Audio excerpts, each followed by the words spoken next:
পরবর্তীতে আছে distribute pronoun. যে ডিস্ট্রিবিউট প্রোনাউন কোনগুলো? যদি ইচ, আইদার, নাইদার এই তিনটা শব্দকে বলা হয় ডিস্ট্রিবিউট প্রোনাউন বলা হয়।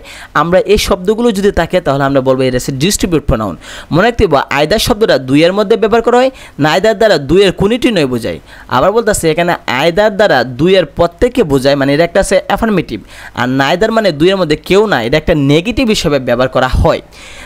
181 আছে they are two brothers but, উত্তর দিয়েছে এ, neither of them was honest. বলতেছে তারা দুই ভাই কিন্তু নাইদার অফ দেম কেউই না তাদের মধ্যে ভালো, অর্থাৎ কেউই ভালো ছিল না, এটা এখানে দেয়া আছে।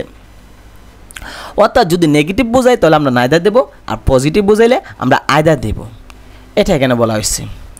পরবর্তী বলছে যে ইচ, আইদার, নাইদার, এভরিওয়ান এর পসেসিভ কেসটি সিঙ্গুলার হিজ আর ইউর ইটস ব্যবহার করা হয়।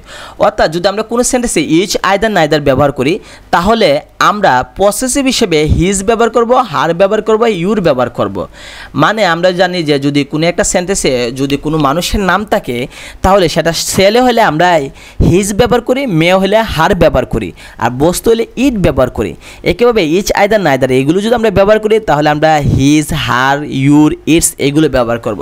একটা উদাহরণ দেখাই যে 187 নাম্বার দেওয়া আছে যে each of the workers has done, উত্তর দেওয়া আছে হিজ জব। এখানে খেয়াল রাখতে হবে আমাদের যে এখানে হিমসেল হবে না, দেম হবে না, দেয়ার হবে না, ব্যবহার করতে হবে হিজ অথবা হার অথবা ইউর বা ইটস, এগুলো বলতেছে। যেমন everyone of you should do, আমরা দেবো ইউর ডিউটি। এখানে ইউ শব্দটা এরকম, কারণ এখানে ইউ শব্দটা আছে, এই কারণে আমরা ইউ যেহেতু আছে তাই আমরা ইউর ডিউটি আমরা এখানে দিয়েছি।